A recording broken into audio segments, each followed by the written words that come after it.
It's time to get wild with SC Wild. Everything hunting and fishing from the South Carolina Department of Natural Resources and your host, Phil Kornblut. SC Wild on Sports Talk on the South Carolina Radio Network.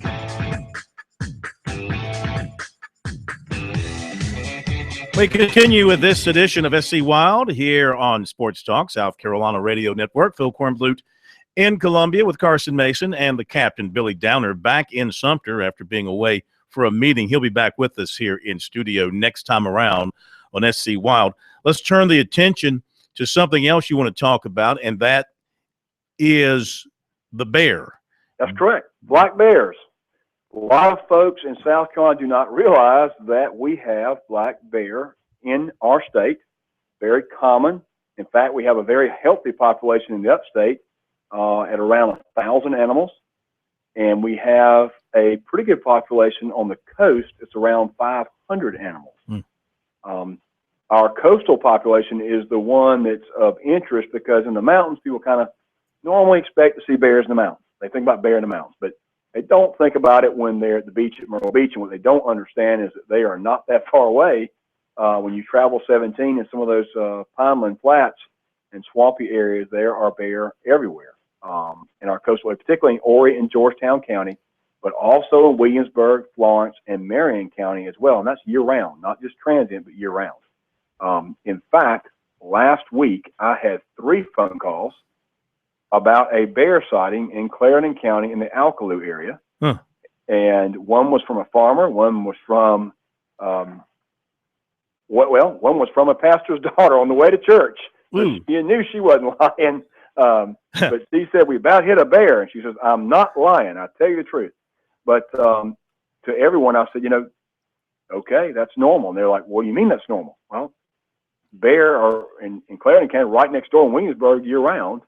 So it's not unnormal to have a bear travel into this area, particularly in spring, summer, as younger male bears get pushed out by the more dominant bears. Particularly when mom has a cub, they have it for a while, and they're going to have other cubs. They're going to push their other cubs as they grow up out of their habitat, out of their area and range, and force them to develop their own range. Now, black bears in South Carolina, typically between 150 and 350 pounds.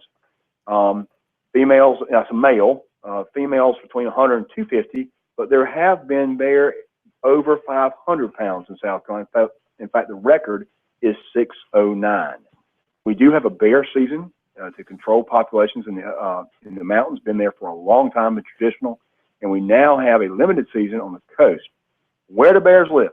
Where does a bear live? Well, they live in the forest dominated by hardwood shrubs.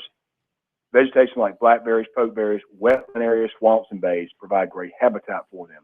You think about bear, they go, well, there's not a cave or a den for them. Well, overturned trees and things create holes in the ground that provide perfect and suitable habitat for them to hibernate in and to have a den. So that's where they den up on the coast and in the flatlands of South Carolina. What do they eat? Well, they don't eat humans. This is not a grizzly bear. It's not like Revenant, where it's going to come running through the woods after you and bite you in the head and all those things you see on the movie. Yeah. But, again, just like the alligator, a bear is a wild animal. Give them their space. Charles Ruth, our big game biologist for the state, he described it this way. He said, a bear and human interaction is much like a deer-human interaction. Usually, just like a deer, when they see you, they're going to turn tail and run. Sometimes they stand and look, try to figure it out, but most times they run. But you give them their space. Certainly, a female bear with young cubs is going to be naturally protective. Again, give them space. But what do they eat? They're omnivores, which means they eat plants and animals. Most of their diet consists of plants. They eat grubs, insects, roots, flowers, grasses, acorns, fruit, fish, and even carrion, which is dead stuff on the side of the road. They're opportunistic. And they eat crops. Farmer that called me, I told him, I said, you saw this bear running back they saw one of his farm hands saw the bear run into the cornfield. I said, well, in the upstate, we have a problem with bear actually eating the corn in the field. And what they do is sit out on their haunches, and they literally pull the corn to them and just eat it. So you have a big circle out there in the middle of the corn where they've eaten the corn down. So they eat crops, no doubt about it. Yeah. But again, they're not naturally aggressive, not going to come after you. This is not a grizzly bear. but they are a wild animal.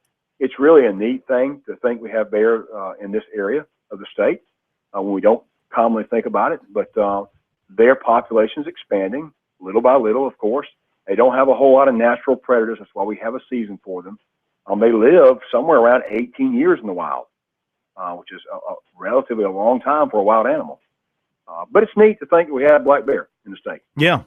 And just, again, keep your distance and don't aggravate them, and to give them their space, right? Just give them their space. Right. That's correct. Yeah. Absolutely. Yeah. No different than the alligator again. Give them their space. Don't feed bear. Don't, get them to associate food with you, because that causes an interaction that's not normal. All right, Captain. We thank you so much. Have yourself a great rest of the week. We'll see you back here in a couple of weeks on SC Wild. Look forward to it. Have a great. Thank you, Captain Billy Downer from DNR. Perfect. No, since he's on the phone, we'll go ahead and tell him. Yeah, no, we'll let him go since he's on the phone.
Once again, thanks to Captain Billy Downer here on SC Wild on Sports Talk tonight. We thank him for being with us. Look forward to having him back in studio in a couple of weeks, but a very timely segment with the tragedy in Orlando, and it's good that we could have him with us to talk about things like that. And hopefully you're listening and paying attention, and will take his words seriously and heed his advice here this summer.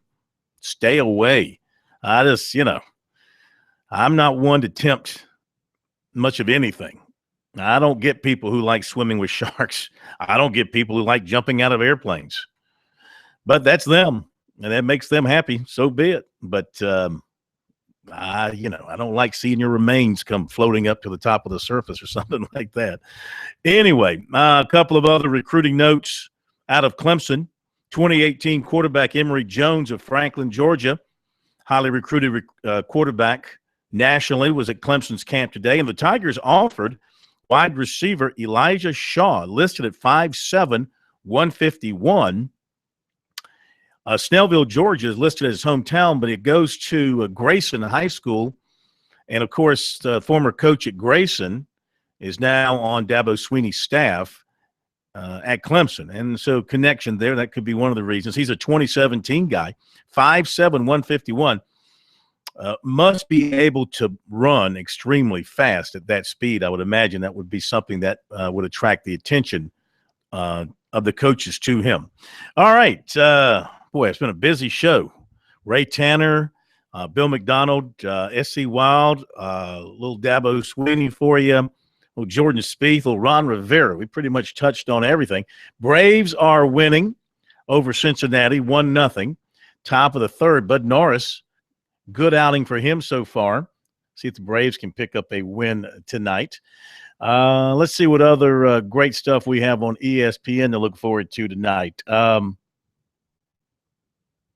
Soccer. Look like a little soccer action. Maybe, WNBA. Maybe they'll replay the Madden Championship on. I was just thinking about this. They had the Madden Championship, which kind of reminds me of what Dabo said to those kids. You're not sitting in there playing video games and eating Fritos and drinking soda. You're out here working. While the Fat Slobs at ESPN gave coverage to last night, playing the Madden Championship, whatever the hell that is. So I'm wondering tonight if they're going to maybe show us live championship of electric football, which was back in my day. Electric football. That's where you had this board that would, it was powered by electricity and it would vibrate, and you had your little football players on there, and the vibration made them move. And that's how we used to play. Pretend football that way. Maybe we'll see that on ESPN tonight. How ridiculous was that? Am I in the minority? I don't think so. I think real sports fans agree with me that that's just plain stupid. Anyway, on that high note, we say thank you. Thank you, Carson, for being with us. Thanks for all of you for being with us. Have a great night. We'll see you tomorrow.